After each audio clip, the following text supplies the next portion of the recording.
Hello, this is how derivatives affect graphs. Now, first of all, for a little preview, we're going to start with f prime of x, which will affect where the graph is increasing or decreasing, f double prime of x, which affects where the graph is concave up or down, and then we're going to determine relative minima and maxima and points of inflection using f prime of x and f double prime of x. And then we're going to use all of this to graph. So, let's get started.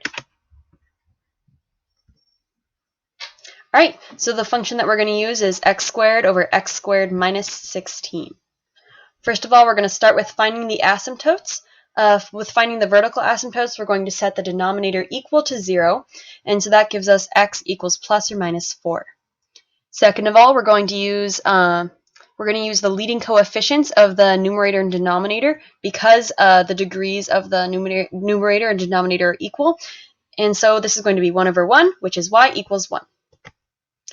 Alright, so now we're going to find f prime of x, and we use low d high minus high d low over the bottom squared, which ends up being negative 32x over x squared minus 16 squared.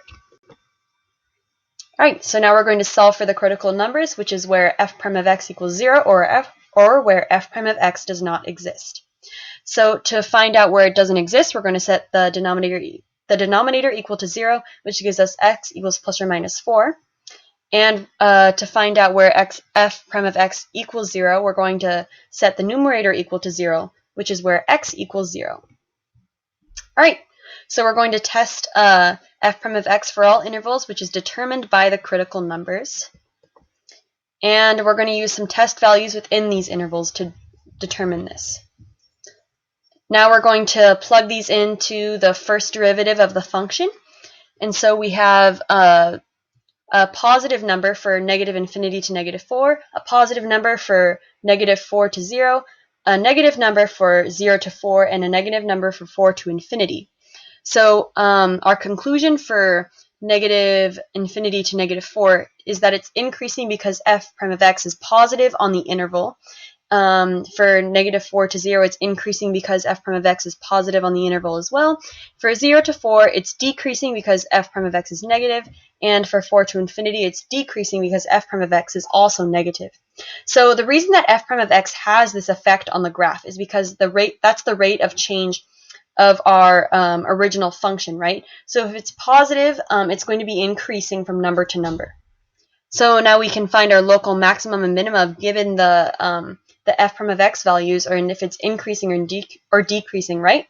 So if f prime of x changes from one sign to another, that's going to be a local extrema. In this case, it's going from increasing to decreasing at 0, 0.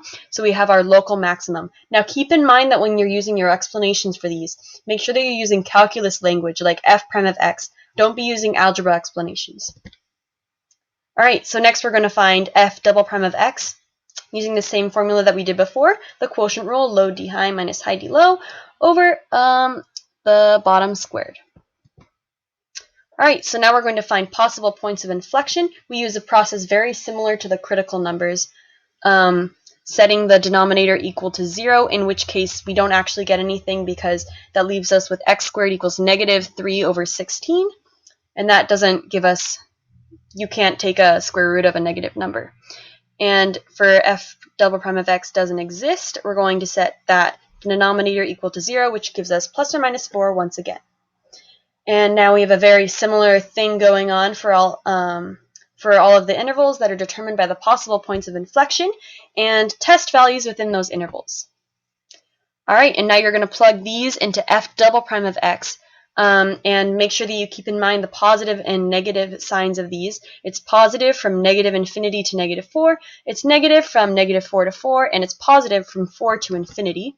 So that means that it's concave upward from negative infinity to negative 4 because it's positive, concave downward on negative 4 to 4 because it's negative, and it's positive and concave upward on 4 to infinity.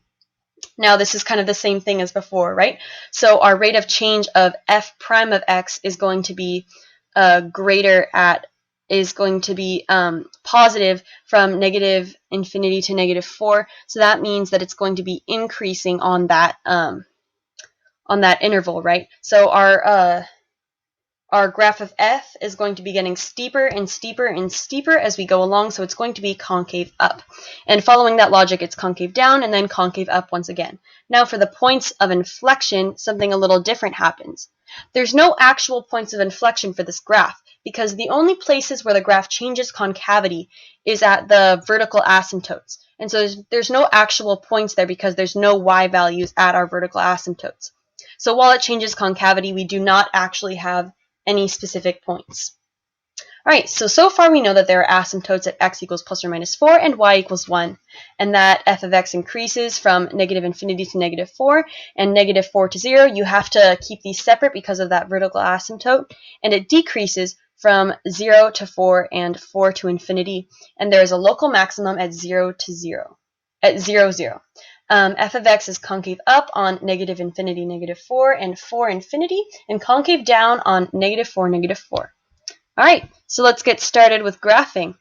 So start off by drawing your vertical and horizontal asymptotes, and the one point that you really know, which is 0, 0, which is your local maximum, so you know that it's increasing on this side and decreasing on this side.